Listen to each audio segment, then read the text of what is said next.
I am Mustafa Sherif. Thank you so much for listening to Urbanistica Podcast. This episode is going to be a bit special. It's going to be about Mustafa Sherif, the founder, the hoster, and the producer of Urbanistica Podcast. I got many messages from people in LinkedIn, Instagram, and even people in the city, in Stockholm City. When I meet them, they ask me why you don't talk about yourself, why you don't have an episode about you. We really don't know so much about you and why you started this podcast. So yes, I find it a good opportunity to do an episode about me very briefly, especially now during the COVID-19. I'm being at home almost for the 40th day, not going out so much and following the recommendations, so everyone is being safe. In this episode, you're gonna hear in the beginning about me, a background, and then later about my educational background, and then what I'm working with now, and later on in the finishing of this story is about why I started Urbanistica Podcast and what is my vision, my goals, and so on. So I hope you're gonna enjoy this episode. Feels a bit weird because I'm not interviewing any guest. I'm interviewing myself, having a mirror in front of me, talking to myself, going a bit crazy. Well, so let's start from the beginning. I am Mustafa Sharif and I am 26 years old. I born and raised up in Baghdad in Iraq. Originally I'm from Iraq. Then we moved to Sweden 2010. It's almost for 10 years ago, and we moved here with my family together because of Al-Qaeda, where the terrorist group is starting to killing every single body that not agree with their agenda and so on. So my dad just decided to move here to Sweden. So this is where I started my life. And when I moved to Sweden, so we basically settled here in a beautiful city in the south of Sweden. It's called Helsingborg, and you can hear the different episode about Helsingborg city, the smart city H22, because I'm in love with this city. I spent so many years here actually. When I moved to Sweden, I just got a new life and it was wonderful here. It's completely different culture, different mindset than what we have back home in Iraq or in Middle East. So it was very challenging. I came here when I was 16 or 17 years old. Everything was completely new for me. I had so many difficulties to understand what's going on because I just left all my friends, my home, my school, everything, all my life. I just left it home back in Baghdad. And when I'm here, so it was zero. I had no friends, to be honest, and especially first several months, it was very difficult to get someone. And yeah, I didn't know anything in the city and so on. So basically like a newborn child in a city, but grown up child. So I started to take some Swedish classes and to learn some Swedish to, yeah, to start my life here. It was very challenging to learn the Swedish, especially yes, it's just 9 million people talking this language, and it's it's very interesting how the different letters sound. I think for the English listeners or for the English speakers, you can just look for any Swedish episode that I have in Urbanistica podcast and just listen to it. And I would love to hear what's your point of view. But it's very cool language, a lot of similarities with English, so it was not so difficult to learn it. But in the beginning, I had difficulties because I was not in the mood of learning something because we just moved, and yeah, it was a tough time that time. And I remember I failed in one exam, and my teacher told me, Mustafa, if you want success, you need more than 24 hours per day, and I don't think you will success.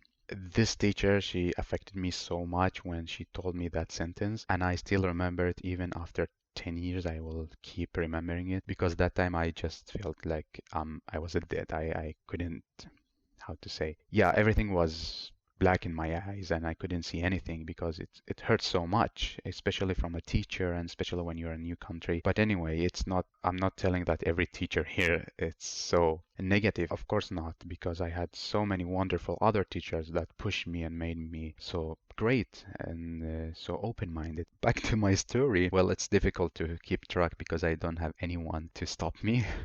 So back to my story. I grew up here in Helsingborg. I made great friends from different nationalities, which is really great because back home we just have people like talking Arabic and everyone from the same city, from the same roots. But here I could find people from different countries, from different backgrounds, believing in so many different things and have so many different visions. So it was wonderful to interact with them when I was already like 17, and it was amazing. So I'm really thankful for the life that I got in Sweden with so many different people here. So what I started to reflect already that time, so I got a new life here in Sweden. So life is should be meaningful. I should do something that changed this world. Otherwise, I have no point of my life. And yeah, I'm just wasting my time if I don't do any impact on this world. One of my skills was to draw. I will not say I'm a good drawer or I have a good sketch skills, but this is what my teacher told me that you're good in sketching and you should think about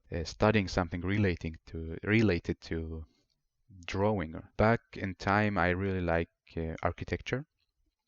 I like the buildings and playing with Legos and so on. So my goal is become an architect, and I applied to Lund University. It's a great university in the south of Sweden to study architecture, but there was an exam to get accepted in that program, architecture program. So I did the first exam, I succeeded. The second one also. The last one I was very stressed, and unfortunately I failed in that one. So I didn't get accepted at the first. And I waited 1 year, then I started one more time. And during that year, I started to study traffic engineering because I found it very interesting. Like if I could combine it somehow with architecture and understand the infrastructure of the city. And then I got accepted in another program in Lund University, which is engineering and architecture. Basically, what we were doing is drawing a house with details and then calculating every single corner of this house and how can we make it possible to build up. So let's say I got all the knowledge about from the small screw up to like the rooftop. It was very interesting, very cool. I met so many cool people. I still in touch with them. I love them. Greetings to all of you. And after finishing the bachelor, I didn't find architecture is my let's how to say my passion it was about architecture, to be honest, because I wanted to do something more, something bigger, something that really changed the scenario of the cities. Of course architecture do, but if you see like the most of architecture is focusing on buildings and making it masterpiece and of course the areas around it. But for me this was not enough. I wanted to zoom out and look at the city as a whole. And that's why I started to look to different programs that related to city development or city planning. And I find a master program actually in London, and there is one in Stockholm in the Royal Institute of Technology, KTH. And that time I was not really willing to travel because we just came to Sweden and it was for me it was too much. For my family it was too much. So I didn't want to move to one new country and start a new story there. So I told myself, okay, let's keep it here in Sweden. And I apply to KTH, the university, to the master program called Sustainable Urban Planning and Design. And then I got accepted. I sent them my portfolio and a great motivation letter talking about my dreams, how I want to change the world. So I got accepted. I moved to Stockholm, and here started the big impact of what shaped Mustafa Sherif and what I am here right now. It's because of my move to Stockholm. Stockholm is a great city. I love Stockholm. Stockholm is it's the capital of Scandinavia. For the people who know Stockholm, they understand my words. For the people who have not been in Stockholm, I would really love to invite you to visit Stockholm. Anyway, you will love it. Stockholm is beautiful. So when I moved to Stockholm, to the capital city, then everything's open to me. Like my mind was blown by the architecture, the urban design, the city, the rush hours when you see people taking the metro and you see all these businesses running and people walking around the city. It was super livable. I really loved it. And the first day I arrived, my heart started to beat so fast. I'd be like, okay, I fall in love with this city. So I started to study. By the way, I know I'm talking so much, but I'm skipping a lot of details. But hopefully later in the future, I'm going to take up some interesting story. So I started to study urban planning and design. There we started with 80 different 80 students in this master program from so many different countries, and I was just fascinated about how people travel so that far to just come here study urban planning. So it was very meaningful for me to see people from different countries just gathering around one table to educate themselves how to build sustainable cities. So during these 2 years, I met so many people, great friends. We had so big discussions, love stories, of course, parties, traveling. Then my next move, I did the exchange studies when I decided to, or let's go back to the story. When I moved to Stockholm after 1 year, I felt that okay, there's no boundaries. I want to travel. I want to see the world. I want to explore the cities. So I decided to apply for an exchange studies, and I chose Milano in Italy to study there. And I did that because I'm in love with Italy. Before, like when I was home in Baghdad, Iraq, I love Italy. I love the football, the food. So my biggest dream was to go to Torino because I support a football team called Juventus, and I was dreaming to go there. So this was a great opportunity for me to apply and go to live in a city that I was dreaming to be there all my age. So I applied to a university called Politecnico di Torino, and it's unfortunately the courses there just in Italiano, just in Italian language, so I couldn't attend these courses. So I applied to Milano instead, to Politecnico di Milano, which is a great university, and I think it has the rank number 9 worldwide when it comes to architecture and urban planning. So I moved to Milano, and in Milano, a big change happened in my life because there I don't know how many courses they have. Another system in Milano, like so many courses and then at once. I learned so much about urban planning and architecture in Milano, in the university. So change my mind about how I read and understand every single thing when it comes to urban design and architecture.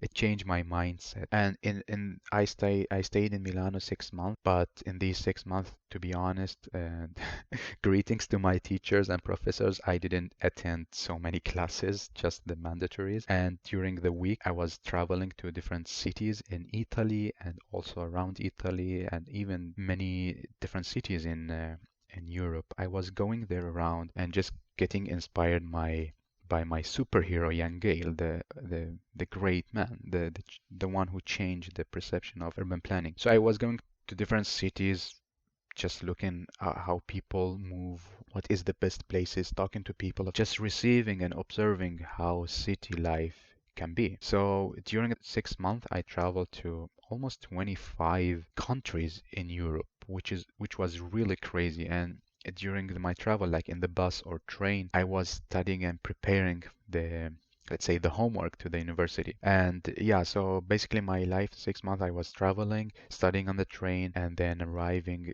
when it was exam or let's say supervision. It was very great. Sometimes I hated my university because I needed to come back to Milano to submit or to review my project. But anyway, I'm very happy that time. That's a great time. I made so many friends. Greetings to all the friends, to the professors. So when I graduated from Milano, I got the highest mark because I was in love with the subject. And by the way, urban planning in Italian calls Urbanistica. So this name is in my heart, and I would love to do it a tattoo as well, Urbanistica, because I'm in love with urban planning. So I came back to Sweden and I did my thesis. It's about people's story as a urban planning elements. So basically, I was living in a suburb in Stockholm.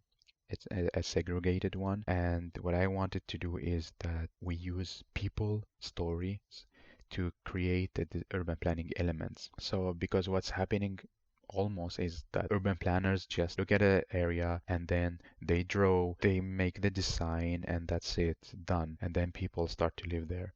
So it's not really connected to the people, not really connected to the final users of the place. And that's, I believe that's why we have so many different problems in the city, because urban planners or everyone working with city development is not really listening to the end users. And we're creating stories that someone else gonna experience it. So what I wanted to change is during my thesis is that people should be part of urban planning. People should be active part of the place that they're gonna live at. So I did the master thesis and I graduated. I got what do you call it, prize for a great master thesis. And I was really happy for that. Then I came back to Helsingborg and I started to apply for a job. This was for 2 years ago. I think I applied to every single company here in Sweden and in Scandinavia.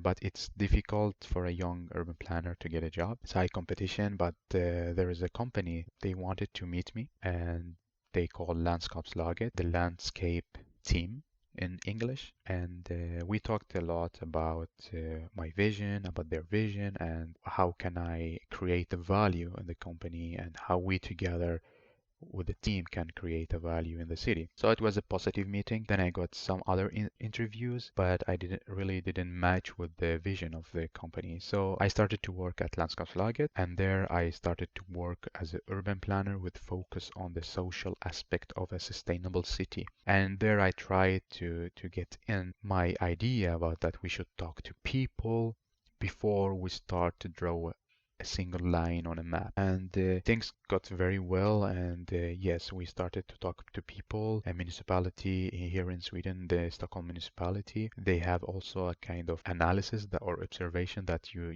talk with people and then you start to do the urban planning. So it was very beautiful, very great project. And yes, so I spent my time working on the urban planning project, landscape architecture project, because the company have two different teams, the city planners and the landscape architects. It was amazing time to spend with the landscape architects because before I didn't do that. Usually almost of all of my time even with either with engineers, architect or urban planners, but I never met landscape architects. So it was a great time to talk with them, see how they in love with the trees, with flowers. They can tell you the name of every single tree in the city or in the forest. This is so crazy. They can look at the flower and they know the color in the summer, the color in the winter, and how old is this flower. So it was fascinating. So they add a lot of values and change also my mindset about what is urban planning. Because before I was thinking that urban planning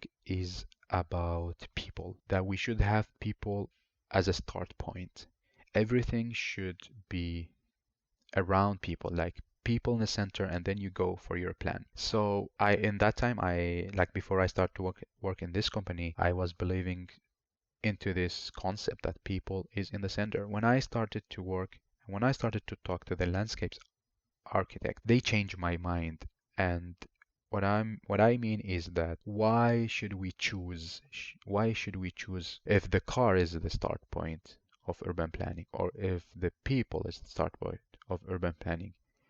Now my concept is people and trees as a start point for urban planning. We don't need to choose either trees or people. We should have both. There's nothing tells us you should have just one element that is your start point. So now all what I'm thinking about is a person standing next to a tree is my starting point for an urban planning, for a sustainable urban planning. And so far this is my mindset. No one's know what's going to happen in the future, but I'm believing so much in this sustainable concept, and I was reading a lot about if is it really sustainable or not, if it's ecological sustainable, social, and even economical, because cities economy is a main or a big part of urban planning. Anyway, back to the story. And during my work in this company, so I started to work with a it's called child impact assessment, which is here in Sweden. We have a law that tells before we build anything, before we develop any area, we have to integrate children in this let's say, early step of urban planning. We need to ask the kids, what do they think, what do they need, what do they miss, and what will they love to see in the future city. So I find it very cool to be part of this project. I am together with other people in my team talking with the kids and asking them the different questions. It's so cool to talk with the kids.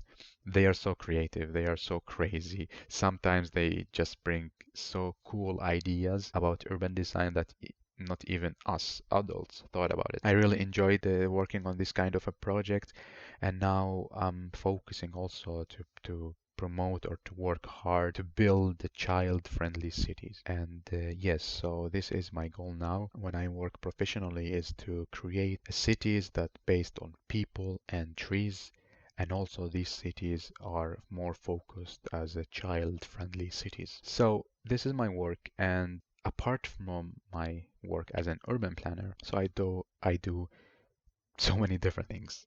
So back to what my teacher told me, that I need more than 24 hours to succeed and to reach my goals. So actually now I have 24 hours, but for me it's more than 24 hours. And people who knows me understand what I'm telling, because I have seems like I have 2 days in one day. I'm doing so many different things during one day, and as you notice from publishing so many episodes in a short time. So this because when my teacher told me that you need more than 24 hours to succeed, so I tried to understand what does she mean. And then by time I learned time management, I'm starting to plan my days in minutes, actually not in hours, in single minute. And that's what's make the difference in my day. So I have a kind of 2 days in one day. So my first day, or my first part of the day, is when I'm working professionally at the landscape and urban planning company. And then when I finish my job, so it started, my second part of the day starts. I am engaged in several, let's say, organization, association activities. So I am a content researcher in TED Talk Stockholm team. What I do basically is reaching out to potential speakers that going to deliver a TED Talk, and you see them standing on the red carpet on YouTube and telling their story. So what I'm basically doing, I'm reading their abstract and see if their idea is fresh, new, worth to spread, or no, it has been done, for instance, in Brazil or in USA. So after that, when the idea is new and crazy good, so I put them in touch with a, a coach that together they're gonna develop the story, the talk, and also like practice the talk. So during the day they will do the greatest performance, the great speech, and then it will be on YouTube. So I am part of TED Talk Stockholm. I am part of ESN, Erasmus Student Network, which is an organization that do activities to students that coming abroad and studying in Sweden. So what we basically do together with a wonderful team of crazy students, we plan activities, we plan parties, we plan city tours, we plan different, let's say, social interaction, meetings, and so on. Well, I'm also part of the Swedish Architects Association, and we are planning for the World Congress for Landscape Architecture, which is going to be in Sweden, I think 2022. And there I'm in the communication team together with wonderful people planning the communication strategy. How are we going to communicate Congress to people worldwide? So it's very cool, very interesting, and I love it. More things I'm doing now is there is a hub, a great hub. It's called the Changers Hub for a young community, and yes, from different backgrounds. So what I'm doing there basically, I'm as a coach, and I have adopted like a great person that I'm coaching, and she wants to be a great writer, author. So I'm trying to guide her, how can she reach her goals and how can she do the best so her vision become a reality and her dream come true. I'm also part of Placemaking X and the European Placemaking Network, and together with them here as a network, I'm trying to be part of different placemaking activities in Stockholm. I I had the chance to meet the great people working with placemaking, and we did so many cool things. For instance, the urban karaoke under the bridge. Every Wednesday in September, we had the under the bridge karaoke when people just walking and then hang around and started to sing under the bridge. Very great acoustic, very great atmosphere. And this is a placemaking. And also, let me remember the different things I'm doing. Yes, also I'm working a part-time in a fund called Arcus, which is give money to different research that putting together architecture and urban planning, and they're also very great people. I'm meeting, talking to creative minds. They are CEO of so many companies, architecture companies, and I'm learning so much. So basically, this is my life, what I'm doing right now. And yes, I'm doing all the things together, which sometimes feels crazy because I go out from home in the morning, 6 a.m., and then when I come back home, it's almost 11 p.m. So basically, I use my home just as a bed, just to sleep and then get up. And also, I practiced before how do I decrease my sleeping hours from 8 hours to 6 hours. So I go plus 2 hours and just enjoy life. It was not easy to do that, but now I made it. And I really recommend people if they like to have more fun and to have more hours. So you can practice this. You can start with like 15 minutes less sleeping 1 week and so on, then half an hour, then 1 hour.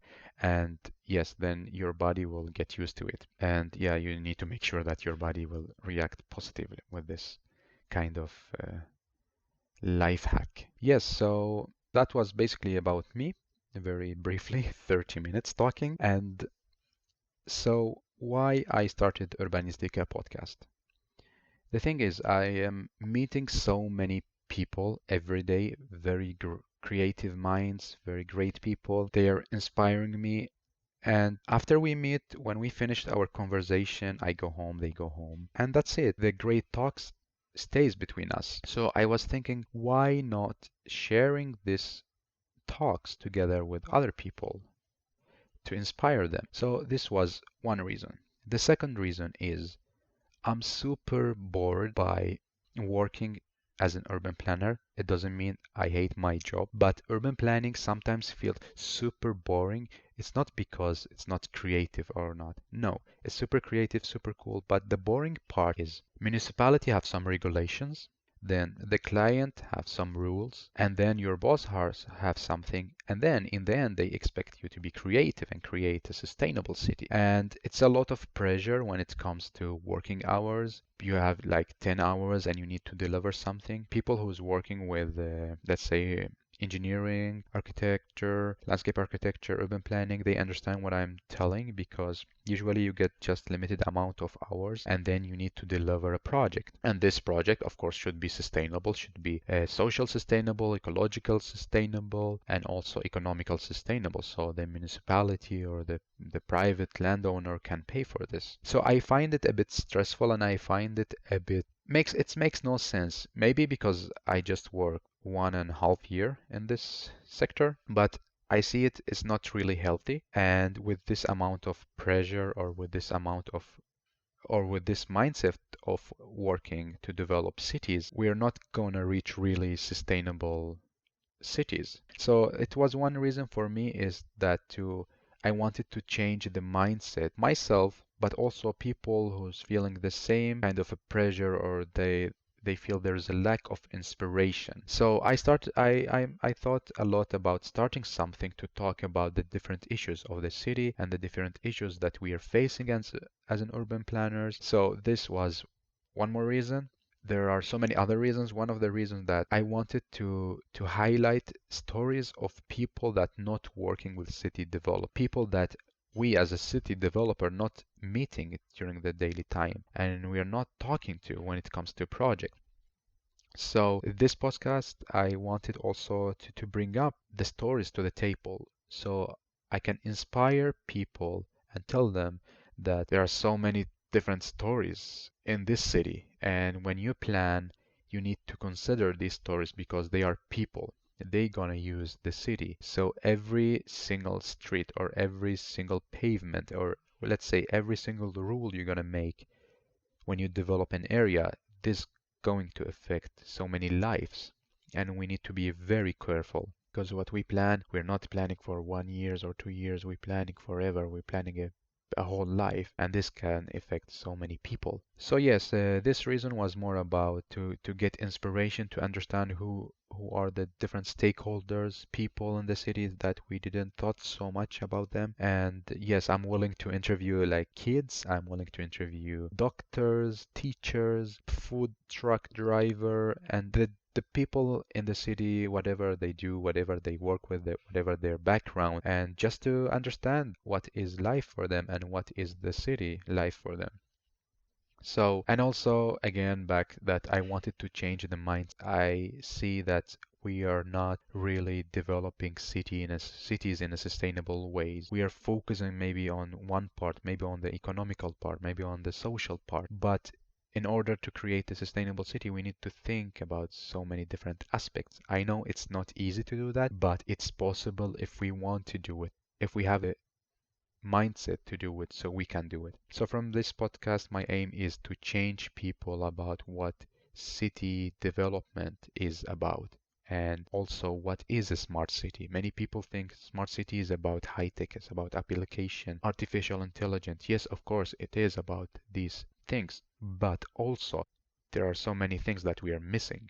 How about the relationships between people? How about the greenery in the city? And so many other stuff that me even I don't know about them. That's why I have this podcast. So I interview people that can tell me and answer my questions about what is a sustainable, smart city and a livable city. So I am enjoying so much meeting people and talking to them, and I am so grateful that you're listening to Urbanistica podcast. It means a lot, and I would love to share some statistic with you because you are the one who made this great statistic. So today is the 7th of May 2020. The podcast is 4 months old. I got 5,000 of listeners. I'm very grateful for them, and they are from 70 different countries, which is amazing. And yes, the podcast is in two different languages, in Swedish and in English. Some people tells me why you don't run it just in English, and it's because here we have so great minds in Sweden, and some of them they don't feel really comfortable to express themselves in English as they do in Swedish. So for me, it's not really about the language, it's about the story. And if the guest not so happy with talking in English, I cannot force him or her because then there's no point of listening to the story. So anyway, this comes about the language and also about the voice quality. It's yes, I know. When I started the podcast, I had no idea how to fix the quality of the voice. So I was watching YouTube and tried to fix it and tried to learn. I have really no idea. And if you go back to my first episode, I think you cannot hear what the guest is talking about, and it's because the let's say the voice quality. But anyway, I learned, and then Corona comes, and now we are doing the podcast online, which means that I don't have the mic. It's not the same mic that I use as my guests use. So my guests have different mics, and sometimes it's annoying because it takes so much time to just get the voice quality to acceptable level so people can hear it. And I know you still struggle with hearing, but anyway, let's hope that Corona is going to be out, and then I go back to the physical podcasting when we have great mics and so on. So that comes to the quality of episode. But and again, I'm relying a lot about the content, the story. I believe if there is a great story, then the voice quality is not so much important. Of course, it's important, but not as much as the content and the story of the guest. Yeah, so this is basically a very short about me, my background, and why I started the podcast. Well, this podcast is for you who wants to learn about city and urban development, for you who wanted to get inspiration to understand what's going on in the city, that you're not alone with your sketch paper and your colleagues. No, there are so many different people, stakeholders that are part of this city actually and shaping together the city with you. So you need to consider them when you think about any idea or think about the future scenario of any city. So this is my aim. My big aim is trying to take city development to one step further to make it more sustainable, smarter, and yes, hopefully I'm going to reach my goal, but I am not alone, of course, together with wonderful creative minds, and I'm relying on the old generation and much more on the new generation that educating themselves, understanding especially what we are dealing with, for instance, the climate change and all these issues. So I believe so much in young people. I believe so much in the old generation. They are going to be our inspiration, and the new generation is going to take all this inspiration, turn it to magic, turn it to a great mindset, and use it to develop cities in a sustainable way. So hopefully this podcast will be a small part that change our mindset about what is urban planning and design. And again, I'm very happy to share some of my reflections with you. And please don't forget to follow the Instagram account, the YouTube channel, and me on LinkedIn because there I'm being professional and rising discussions about different topics. And by the way, about the podcast, it's only me working with this, and now it's almost my second job. So when I finish my first job, I just sit on the laptop and started to talk to people and edit the episode, writing some text and publishing. So many hours every day, but I'm enjoying it so much.